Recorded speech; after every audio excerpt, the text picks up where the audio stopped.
Hi everyone, and welcome to Freja's second of our Open Up the Conversation series. So before we start, I want to do a quick introduction for anyone listening who may not yet have heard of Freja's. So Freja's is on a mission to change the way that society talks, thinks and feels about reproductive health conditions. We believe that a key step in creating real and meaningful change is building a better understanding of how conditions like fibroids, premenstrual dysphoric disorder, polycystic ovary syndrome, adenomyosis, among many other reproductive health conditions really affect a person's day-to-day life. Therefore, Freja's has been collecting and sharing written stories from all over the UK, and we're now inviting some amazing guests to help us open up the conversation further. So in this series of chats, we want to take a deep dive into the topics we know can be difficult to open up about when it comes to our reproductive health, so that we can learn from and inspire each other. So in the second instalment of Open Up the Conversation, we're going to be discussing the topic, how to navigate the workplace. So before I hand over to our amazing guests to introduce themselves, I did also want to quickly mention that nothing discussed here is intended as medical information. This is purely the participants sharing their own real experiences. And so if you are listening and are at all worried about your reproductive health, you should consult your GP immediately. So I'm going to ask everyone now to give a quick introduction to themselves. If you could let me know your name, the condition you live with, a brief explanation of the condition would be great, and what they currently do for work. So I'll start with Carol-Anne. So I'm Carol-Anne. I'll start with what I do for work. So I deal with issues of probate. So when people unfortunately pass away, essentially, I deal with any overseas assets that they have. So it's a lot of, paperwork and phone calls, essentially. I personally live with polycystic ovary syndrome, which has been definitely diagnosed, and then some other things which I'm still sort of on the long road to diagnosis to try and sort of uncover.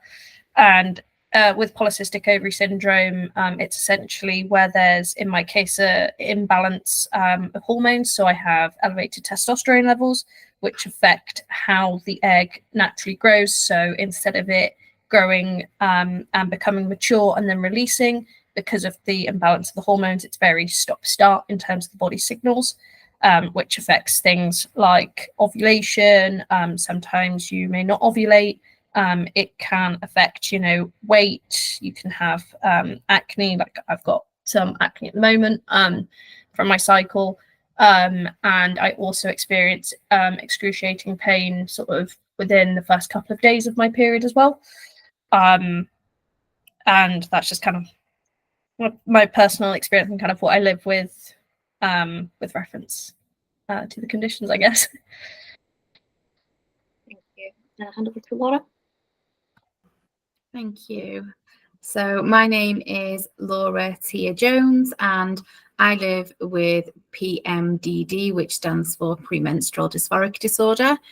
And PMDD is a cyclical hormone-based mood disorder where symptoms, which tend to be psychological, emotional, and some physical symptoms, they present themselves from around the time of ovulation, and then they subside once the period starts. So if you have a typical kind of 28-day menstrual cycle, you're looking at around 2 weeks of every month of very extreme, very debilitating symptoms.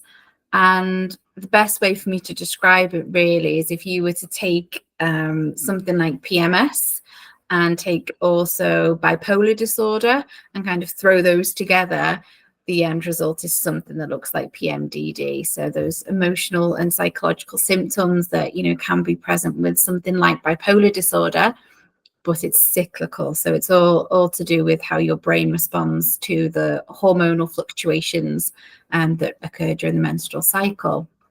I was diagnosed in 2018, and at the time I was working in corporate finance. I found that working kind of in the 9 to 5, Monday to Friday in an office environment is just not suitable for me. So now I'm self-employed as a hormone and mindset coach turned business mentor. Amazing, thank you. And lastly, Charlotte. Hello, my name is Charlotte. I was diagnosed with fibroids back in 2022. Fibroids are non-cancerous growths that grow off the womb. They generally occur due to estrogen dominance, but there are lots of factors that can impact the growth of them. So I was diagnosed in 2022 and actually had a hysterectomy in 2023 to remove the fibroids. They think that I had these fibroids for about 6 years, but due to being on the unplanned, apologies, it wasn't picked up until my periods resumed. So I actually work in an office as well. I work within the financial services industry and technology, a very male-dominated industry as well. And so having to deal with that alongside working in a very male-dominated technical industry has been an interesting experience, and obviously I'll talk about a bit more about that later. Amazing, thank you. So to start us off, I thought I could open up with a question for Carol-Anne. But could you tell us a little bit more about how your condition has affected your work? Yeah, definitely. It's been very difficult with how it has affected it in some places. So I used to previously work in financial services, and I found that the stress within the job meant that I would have a lot more low-level pain and nausea, which I get. I kind of consider it as a kind of a flare-up, where it's uncomfortable, and it's thankfully at this point in time it's not super strong when it is at that level, but it's something that I can't take paracetamol and ibuprofen for to fix it or manage it. I can't process. I can't really, if I'm in any level of pain with any, even if it's the most debilitating pain, I have to take, codeine and paracetamol. And there's times where I've had to call out of work early. I've had to call in sick for work. In previous jobs, I've been close to, one last sick day, and I failed my probation. And so trying to navigate, especially because I feel like comparatively to you, I'm at the very start of my kind of journey of figuring out exactly what's going on. It's a lot harder when you don't have all of the answers. I have some of them, which I'm grateful for, but it has made work feel stressful, and sometimes I do question whether I am capable of full-time work. I'm glad I found a place that is very accepting and understanding. So my manager has endometriosis, so she's very understanding of everything. But in other jobs, it's been they've been accepting outwardly, but until it affects productivity, then it becomes a problem, which is very typical. But I'm very lucky that my current workplace allows me to be way more flexible if needed. Yeah, and I'm seeing a lot of nodding, but Charlotte, I think that you can relate to a lot of this as well. Yeah, I mean, when I was diagnosed, so I've actually had back pain for a long time. I've always had lower back pain, and that is a symptom of fibroids. But because I didn't have periods, it never really got addressed. I just got told to go and lose weight and to, lose the weight and the pain would go away. And so I think at that point, my work was pretty good. I mean, they're very hot on, making sure that you've got all the ergonomic equipment for you. For me, I think similarly to you, Carol-Anne, I had very severe periods when I eventually had my implant out. Initially, I thought it was because I hadn't had a period in 6 years and my body was just sorting itself out. But I got to the point where, on the first day of my period, I couldn't leave the house. I was feeling like a maternity pad in about 3 hours. So it was really debilitating for me at the first kind of 2 days of my period, where I just couldn't leave the house. And luckily, I have the ability to work from home. I work in a hybrid environment, and I really think that's helped with that, because it's not the case that I couldn't work. It's just that I needed to be able to go and sort myself out and be able to kind of excuse myself from meetings when I had to go and deal with it. I mean, as women who have heavy periods, when you gush, you gush, and there's nothing that you can do to stop that. And so obviously that was very debilitating in terms of once a month I was having periods. But then when I was diagnosed, part of the treatment that they often do for fibroid is they'll put you on they'll put you on in a chemical menopause to try and shrink your growths. So by stopping the estrogen production, it should shrink your fibroid, but it means you go in the menopause when you're taking this treatment. So I then went from having really, really heavy periods to being full menopausal at work and not taking any HRT to counteract that. And the reason for that being that they want your estrogen levels to go to zero. They want to try and shrink the growth. And I really struggled being really menopausal in work. I mean, I was only 32 at the time, and I would be crying my eyes out. I'd be having hot flushes. My hair was falling out in droves, and I was very lucky to have a really supportive manager at the time, and he knew what I was going through, and often having conversations about, right, I just can't work today, or I just need to work from home. I'm not going to join any calls. And I think having that flexibility to deal with my emotions, because some days if you're in the menopause, and I'm sure women who are in the menopause will agree, it can be really debilitating, the mood swings and feeling like you just don't know yourself.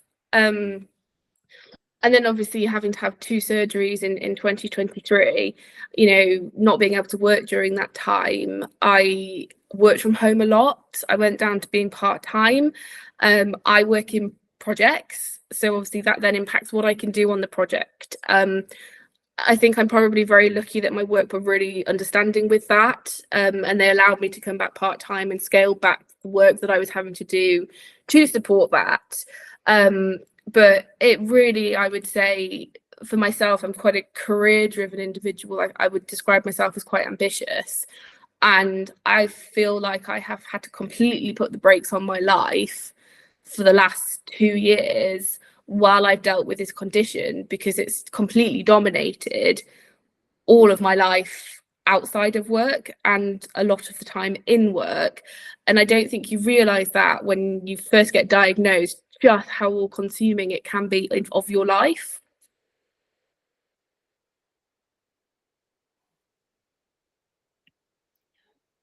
Sorry, and Laura, I know that right now you're self-employed, but you weren't always self-employed. How did your condition affect you at work? Yeah, I think so. When I was diagnosed in 2018, like I say, I was working kind of in corporate finance. It was a very kind of office-based role, pre-pandemic. So, everyone was kind of in the office. And I guess on a minimal surface level, I was kind of doubting my abilities in my role.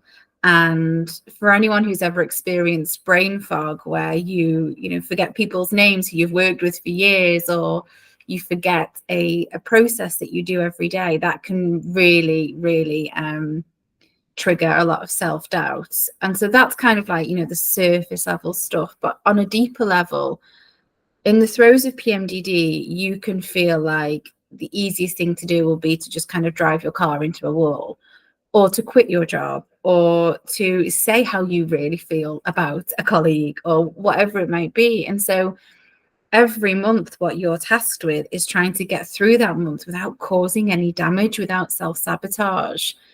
And I think when I was diagnosed, I had to do a lot of learning about myself, and I wasn't this bad person that I thought I was. And I realized just how much PMDD had a hold on me, and I had to unlearn a lot, and I had to learn about the menstrual cycle, which prior to that I had always just thought menstrual cycle equals a period, and I didn't realize there was so much more to it than that. And I realized that I needed to really filter out a lot of stuff from my life that wasn't helping my PMDD. And I think to that point, working in the job that I was working in, although it wasn't a bad job, and the environment was okay, it wasn't supporting me. And I think working in that kind of role where you're expected to show up in the same way consistently every day, I live in a body that isn't the same every day, and that's my reality. So to perform in the same way every day, it just wasn't realistic for me. And that's kind of how I ended up going self-employed in the end, really. And I know that from the three of you, like, you have all opened up to your managers or your, supervisors, whoever it might be. And I know that can be really challenging, and a lot of people would kind of shy away from that. But I wondered if you'd want to talk a little bit about your experience with that, how that went. It sounds like they were mostly supportive. But yeah, Charlotte, do you want to talk a little bit more about when you opened up? Yeah, of course. So when I was diagnosed, I had a male manager, and I think one of the things I would say about myself that I have developed as I've got a little bit older is that I'm more willing to advocate for myself than I have been before, and I'm more willing to be very open about these types of, I guess, topics of conversation. And I think my opinion of it is that it shouldn't be taboo. And I don't know if that made the conversation I had with him easier because of the way I felt about the topic and having that conversation. And I know not necessarily everybody feels that way or is able to feel that way. But I think my approach was, this is very natural, and I should be able to talk to him about this, and he should be able to deal with this. If he can't deal with this as a manager, is he in the right type of role? Because women make up half of the population. So I think because that was my mindset and my approach to it, and he and I had a very good relationship anyway, when I spoke to him about it, actually he was very supportive, and the response was, whatever you need, we will help you through this, like whatever you need to go and get time off. And actually, he opened up to me about his personal experiences of the women in his life that have been through that, because I guess for him, his way to connect is the stories of maybe people he knows who have gone through something similar. And actually, I know we'll talk about it a little bit later, but one of the other things I've also found is when I talk to people about this, the number of people who then tell you your stories, and actually some of the senior management at work who, I get on quite well with, and who, when I explain my situation, well, I know, or this has happened to me. And actually, I was really surprised by the number of people who had gone through something similar.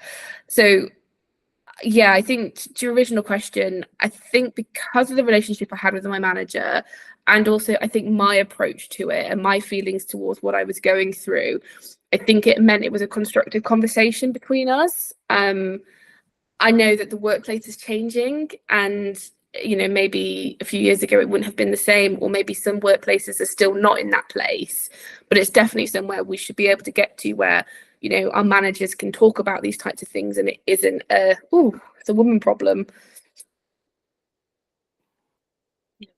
That's great, and I'm glad to hear that that's how the conversation went, because I know that that's not maybe the case for everyone. But it sounds like you had a great approach going into it as well that might help others. But Carol-Anne, you'd mentioned that your boss had, although it wasn't PCOS, she had a condition that, a reproductive health condition. How did that conversation go for you with your manager?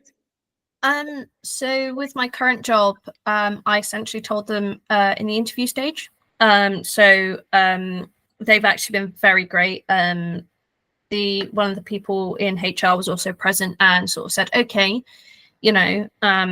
with what you do have diagnosed and what you're explaining in terms of your experience, how can we support you? What is the best option to help you within the role? And, especially just because I'm still within my probation sort of time period, I said, as long as I can work from home on the days that I really struggle, hopefully it will be limited, dependent on my health, because some months will be really good, some months will be really bad, unfortunately. As long as you're sort of willing to sort of be okay with that, because there is a lot of paperwork involved with my job, because a lot of physical paperwork with wet signatures needs to go out to many different places.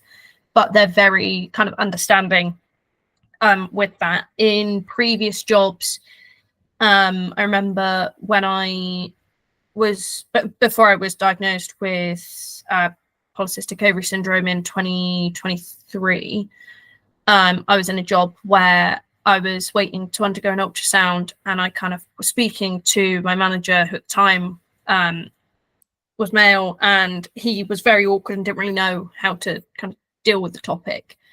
At that time, I didn't really have any solid answers, but it was very much, you know, I can only do what I can do. Thankfully, I was a remote only worker at that point in time.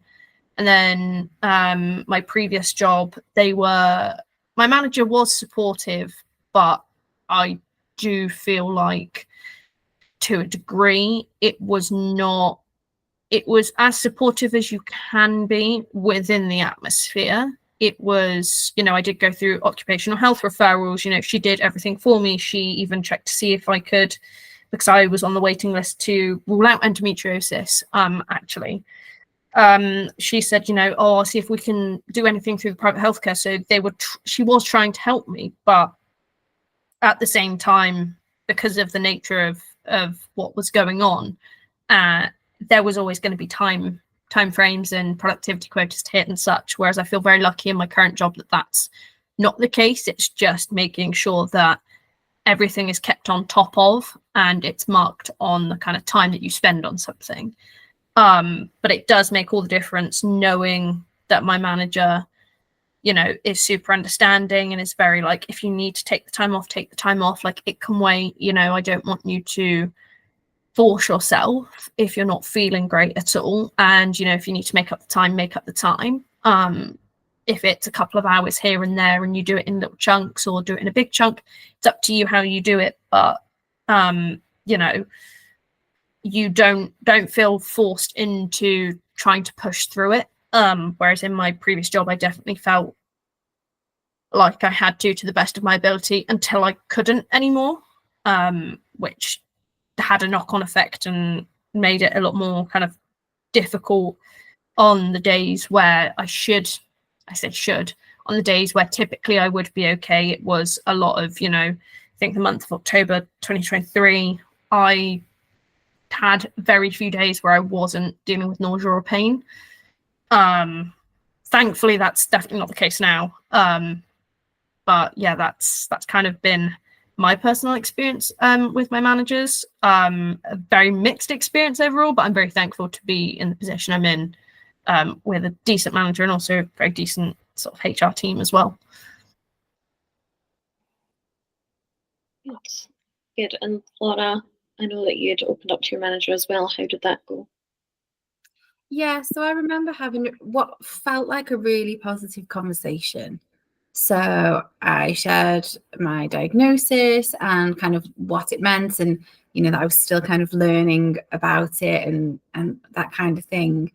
And I found that my manager was really supportive and really kind of intrigued and curious, which I found really helpful. You know, I was asked some great questions.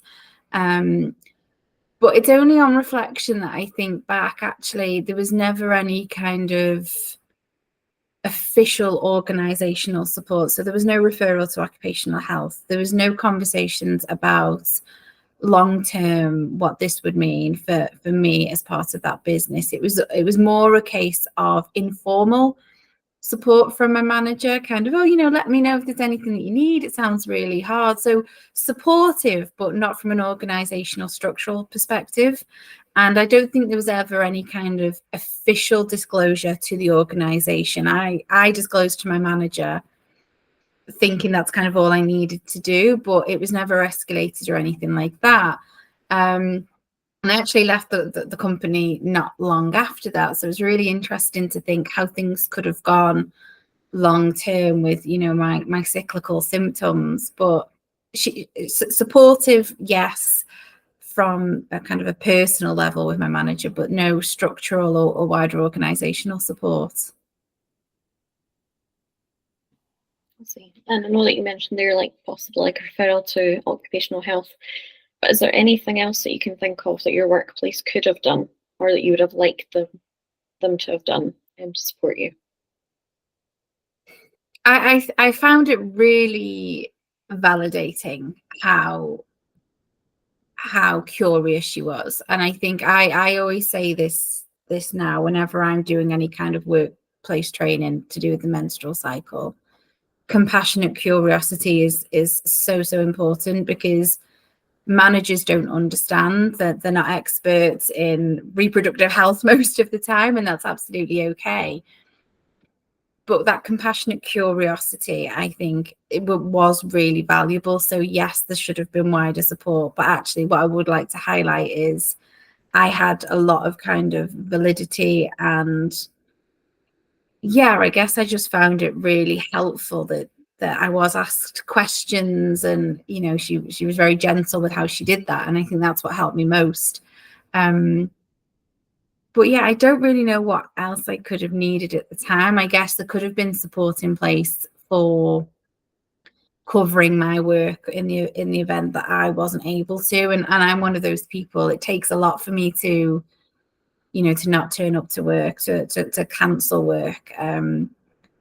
But I think that's because of external pressure as well. And the organization that I worked for was huge on customer service, so it put a huge emphasis on that. And actually, I think in hindsight, what would have been great is to have a contingency plan in place that if I couldn't work, one of my colleagues would be able to come in and support the shift for me. But that conversation never took place. I see. And on the topic of colleagues, just because you brought that up, it doesn't necessarily need to be a manager that you speak to. People might open up to friends, colleagues. I wondered if anyone else has already done that and how those conversations went.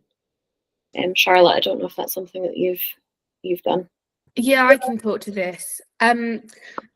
So when I was diagnosed and I got the phone, I was in work when I got the phone call, and I didn't know what fibroids were at the time, and I have a colleague who I'm very good friends with. I would say we are very, very good friends.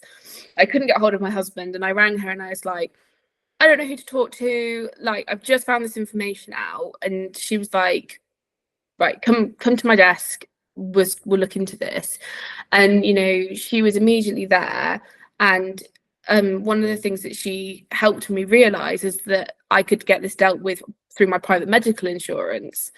So I thought that I would have to go down the NHS route, and there are long waiting times for gynecological issues on the NHS, and to get any type of support on the NHS is really, really hard, and you have to wait a long time. So I was freaking out because I'd just been told I had this growth in my abdomen, and I didn't really know what that meant. And actually, she was a bit more au fait with the private medical, and she rang up Aviva for me, and she contacted them, and she said, you know, my friend has been diagnosed with fibroids. What can we do? Do you cover this? And they were like, yeah, we do cover this, actually. And so I would never have even thought to look at my private medical, because, to be honest, I didn't think they'd cover gynecological issues. You know, I thought they would cover normal stuff, and I just thought because it's women's health it wouldn't be covered. And actually, because she pushed me to call them, I was actually able to go down the private medical route, and actually I got a lot from the private medical. My issues got dealt with in 10 months. I had the Zoladex injection, which is, I had 6 months of that, which I didn't have to pay for because my private medical covered for it. So actually, speaking to my colleague, who was able to then kind of say, right, how do we deal with this? And she put me on a path that maybe I wouldn't have gone on myself, because I wouldn't have thought I was covered. And I don't necessarily think I would have gone to HR about it either while it was getting diagnosed. So actually, she pushed me to check something that I wouldn't have done beforehand. And the other thing that I tried to do, because off the back of this, and I think I mentioned it earlier, I don't want other women to feel like they aren't supported. Like, I try to set up a support group in Gloucestershire, which is where I live. And actually, the people who came to that were the people within my organisation, or friends of friends within that organisation, who were going through and experiencing endometriosis, adenomyosis, fibroids. And actually, we had a couple of meetups where we talked about our experiences. consultants in the area that we'd worked with, and actually that was really beneficial. But that was through work, and actually once you start talking to people in the office and in the workplace, you realize how many people are impacted but that just don't say anything because it's not something you would normally talk about. So I think in terms of being able to talk to people in work, actually I think it's generated some quite interesting conversations for me during this process, and obviously my transparency around what I've been through as well.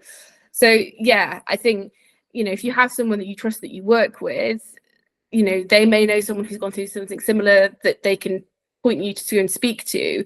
Because I also think as well, I know from my experience, my family are amazing, but are they going through what I'm going through and experiencing what I'm going through? And it's really hard to meet people who are going through the same thing as you. And actually this created another avenue of conversation for me that I wouldn't have had otherwise. So yeah, I think, you know, if you feel comfortable, I would advocate that you should talk to those that, you know, you work with that can support you. Amazing. And it goes back to what you said at the beginning, Charlotte, about, you know, trying to make these topics not taboo. You know, it takes just one person to kind of bring this up, and then all of a sudden other people put their hands up like, I have this, or I know someone with this, and you can build a support network that way. And Carol-Anne, I think that you've also had some of those conversations with your work colleagues. Is that correct? Yes. So I actually did I attempted to do the walk for endometriosis this July. I had to unfortunately take a step back due to my own health, which is infuriating to say the least, but sometimes that's just the way it kind of shakes out. But I very much, I'm kind of similar to Charlotte in the sense that the way I personally see it is I would rather be the one to have the tact of a sledgehammer to break through about the issues, even if, you know, it doesn't always translate to the workplace that I'm in the workplace where, you know, I didn't really have any answers. All I knew is that it was getting worse and worse over the, you know, from 2022 onwards. I was very scared and I didn't really feel supported, and I didn't feel like, because I didn't know what was going on, that felt even worse. So I kind of had a resolve of, okay, well, once I have, bear with me, apologies, there we go. So once I kind of had some form of answer, even though I don't think it's the complete picture just yet, it gives me an ability to kind of be able to talk to people about it. And I mean, with people in my current office, I'm in the office usually every day.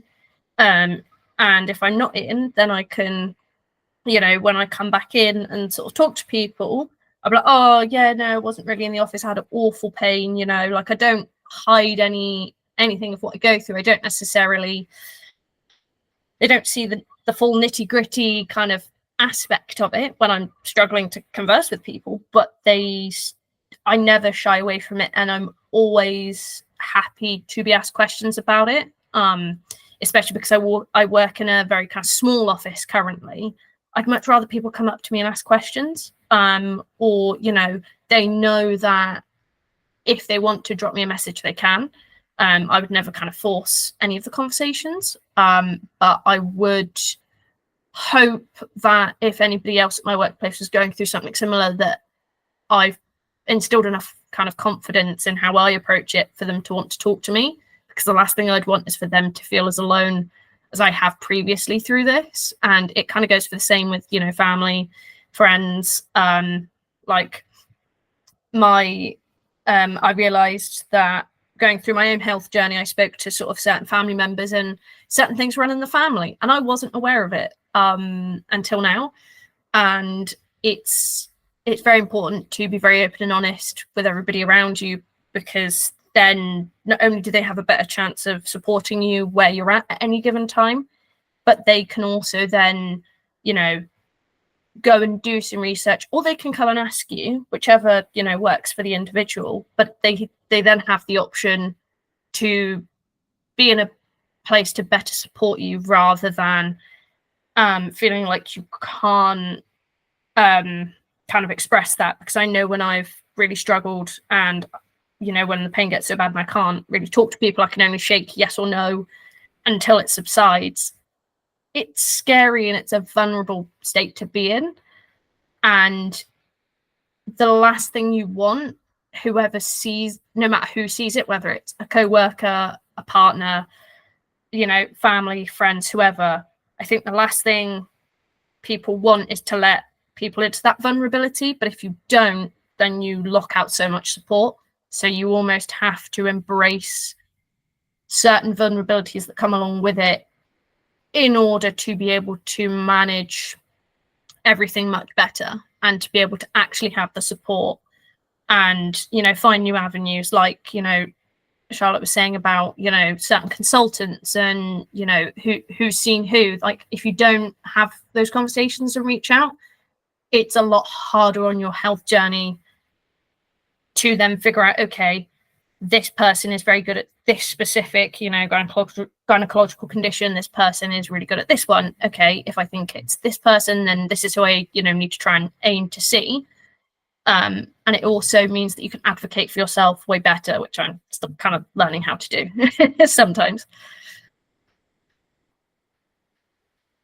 Amazing, thank you.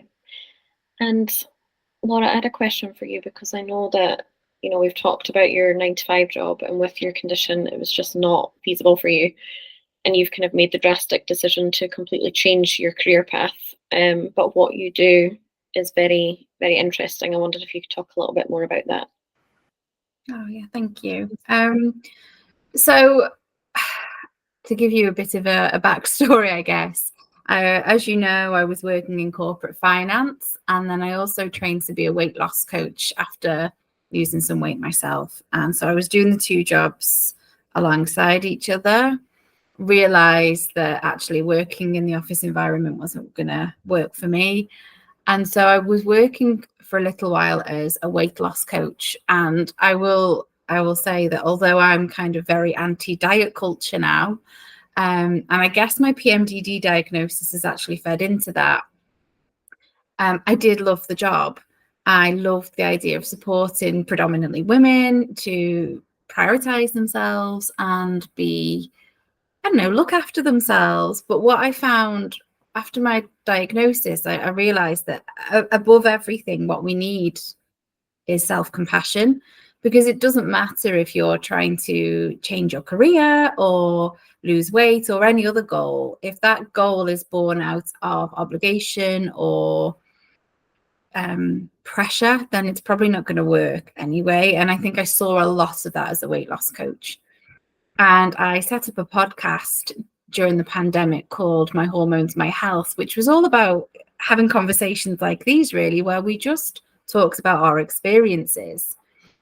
And further on into the pandemic, I was made redundant, and I was heartbroken because I loved the job of coaching, and I had my training and all of this experience.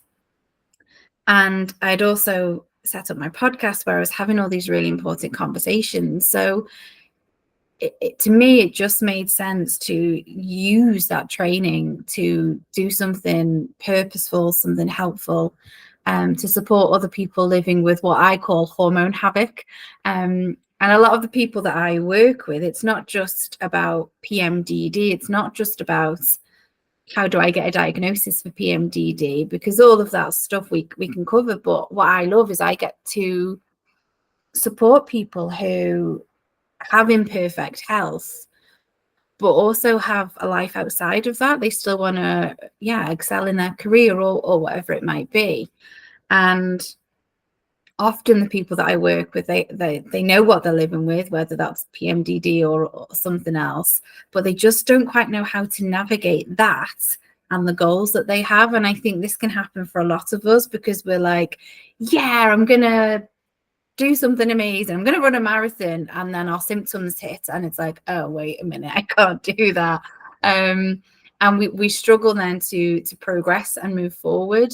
And so I love to be able to kind of remind people that actually you can still do things. You might just have to navigate them a little bit differently. It might take you a bit longer, or we can put things in place so we can get support to enable you to still live life on your terms.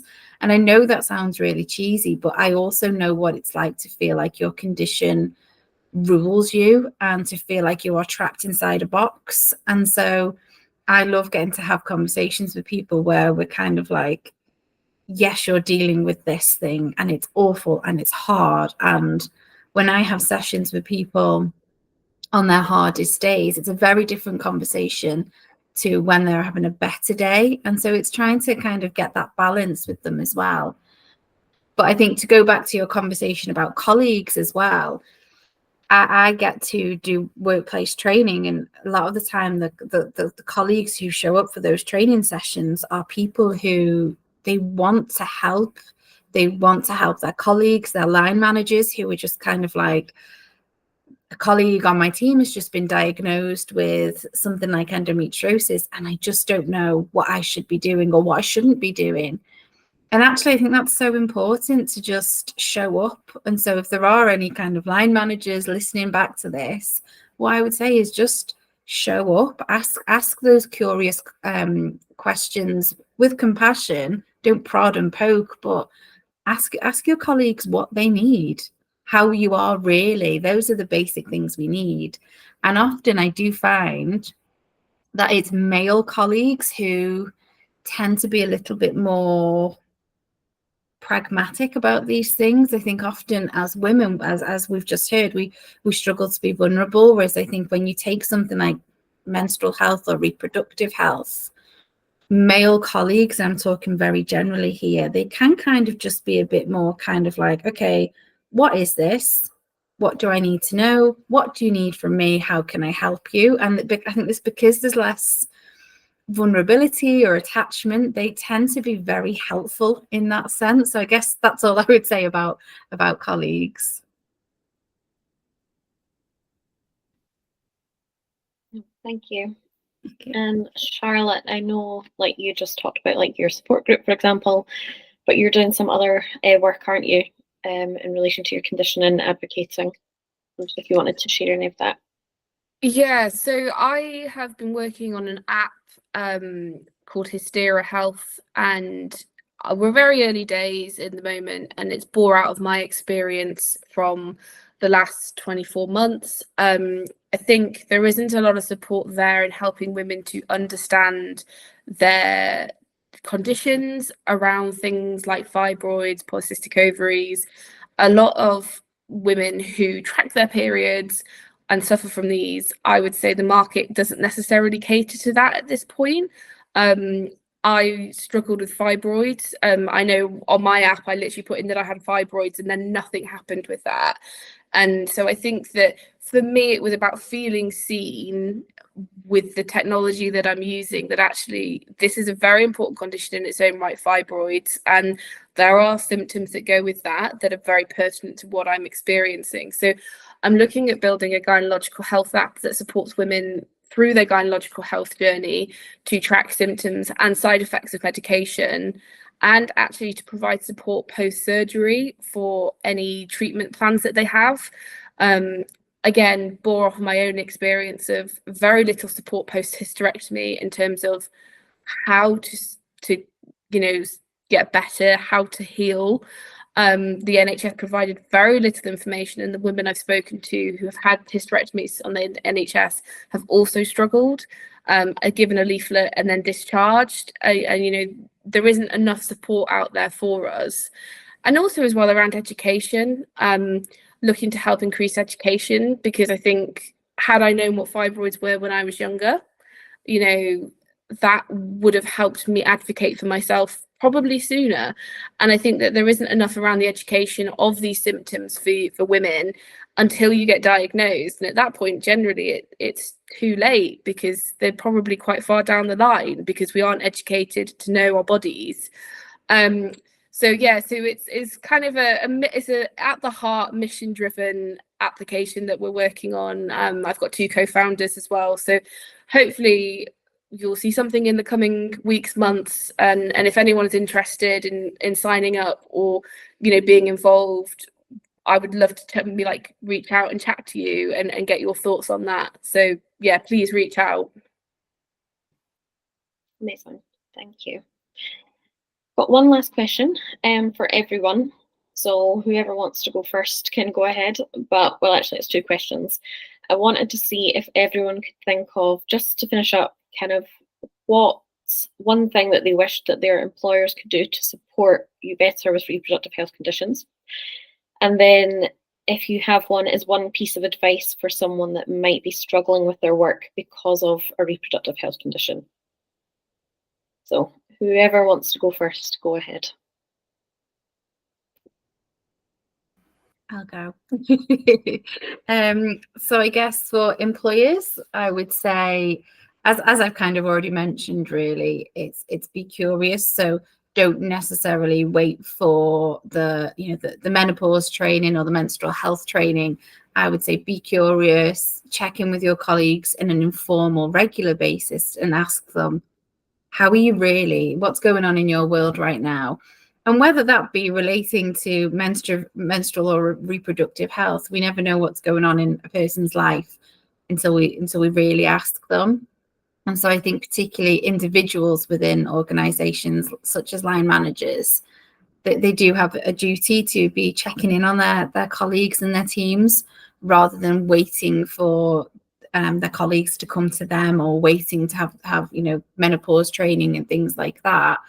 Because you don't need to know all the answers. No one is expecting you to be a reproductive health expert, but I think what we can all expect from the people around us is some compassion, and I think that's really important. So I guess that's how I would answer the first question, Lauren. What was the second question? I can't remember. I was just about to say, yeah, do you have any advice for someone that might be in a similar position to yourself? So I would say, I think Carol-Anne said earlier about vulnerability, and I would say we have to embrace vulnerability. And I know it's hard and I know it's uncomfortable. When I set up my podcast, I remember I wanted to raise awareness of PMDD anonymously, and I didn't want my face to be anywhere. And I was very conscious when I set up my Instagram account that it would be anonymous. Because it was really important to me to raise awareness, but I wasn't in a space where I felt like I could be out there.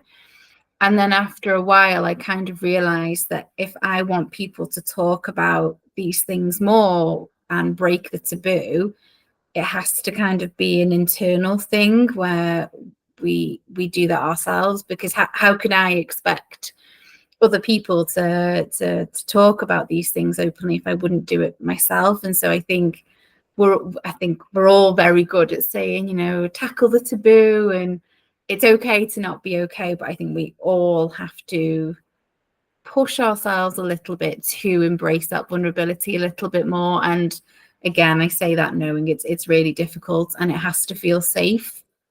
And we do need to protect ourselves first. But I think particularly when it comes to work and employment, you never know actually how much good you're doing by having those conversations. And we've heard today, haven't we, how having a conversation with a colleague has actually really opened things up. And I think actually we do a lot of good when we are vulnerable. So I know it's hard, but yeah, try and embrace the vulnerability when we can.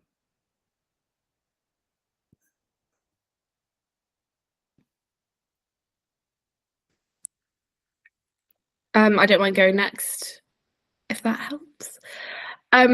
So one of the things that I think employers should do is I think they should provide training to staff and to management in gynecological health issues, because if we don't know about them and they don't know about them, it will continue to be something that isn't talked about. I think providing some sort of formal training on how to help women who are going through things like the menopause, dealing with things like, polycystic ovaries, really heavy periods, they can be really debilitating. And I guess teaching management how to deal with that, and also teaching employees how to look out for the signs and symptoms. And I don't think that should be just women. I think that should be men as well, because actually your partners may suffer from things like this. So for me, that is what I think employers should do. I think I'll give 2 pieces of advice for what I think people who are actually having issues with work. If you've been diagnosed and you haven't begun treatment, or maybe you have begun treatment and you have private medical insurance, I would recommend reaching out to your private medical insurance provider. I appreciate not everybody has private medical, and that's a very fortunate position to be in. But if you do have it, I would really recommend reaching out and seeing what may or may not be covered, because I don't think it's very clear. So if that would help you in any way, I feel that you should do that. And then anyone who is suffering from it, and I won't repeat what Laura said because Laura's already given some really good advice, I would maybe say, actually, you have sick days and you should be able to use them. I think sometimes you feel guilty using sick days for things like a period or period pain, but actually it is okay to use those. You know, you're entitled to sick leave, and this is a very valid reason to take sick days. I have done it before. I've also taken mental health days related to what I'm going through with my symptoms, and sometimes I call them no days. I just need a no day, and I just need to sit under my duvet and just feel sorry for myself all day. And that's how I managed it in terms of myself. I think Laura's given some really good advice. I would probably have given the same advice if she hadn't. So that would be my alternatives as well. I think in terms of what employers could or should do, I think I consider myself very lucky that my employer, you know, or I guess where like the company that I work for has been very on top of it. Like I remember the first day I went to look, they were like, oh, here's, you know, all the supplies if you need it. If you need any more, just, you know, give HR a shout, and or the office manager, you know, a shout. But I think creating the space for your employees to feel like they can be vulnerable safely to their manager, that to me is the most important thing, bar none. Because if you work somewhere, doesn't matter what level of stress it is. I mean, I think if it's, you know, somewhere like the corporate financial world or, you know, financial services, I think it's even more important with the level of stress that it can bring on for people who don't have any reproductive health issues. That's going to be magnified tenfold on top of what's already going on in their lives. And if they don't feel like they can, they've got that space to be vulnerable, the fear of, you know, if I mention this, then they're going to see me differently, and, you know, then it's going to cause an issue. Or if I see it and then they see that, you know, my productivity drops, then what now? And if you don't feel safe, you're not going to be able to be vulnerable. That is the most important thing. And I think employers should do that across the board regardless, but even more so for, you know, people who suffer with, you know, conditions like us and many others out there. And I think for people having issues with work, I would say, I kind of agree with both of your kind of advice. I definitely am guilty of trying to not take sick days. Definitely done that in the past. But it's knowing that whilst the place that you are currently working at is all that feels like you have in your life, that's not the only workplace that exists. You can seek out a better workplace. You can, you know, like I, in one workplace, got let go, and I felt very awful about it for so long afterwards. But I'm in a workplace which much better serves what I personally need, and they're much more supportive.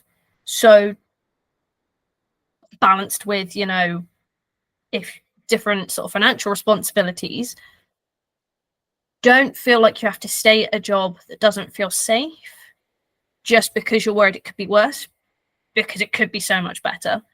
And I understand why you would think, or why you would worry, if this job is treating you awfully, then every job will do the same. But that's not the case. And sometimes you do need to take a little leap of faith, or have a little leap of faith forced onto you by circumstance to be able to find those. That's kind of what I would kind of advise.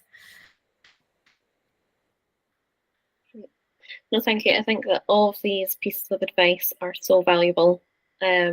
Just before we close, any last minute things anyone wants to add? No? Okay. Well, thank you all. This has been amazing. I'm sure that there are a lot of people that listen to this that will resonate with a lot of what you said, and your advice has all been amazing. Thank you. Thank you for having us.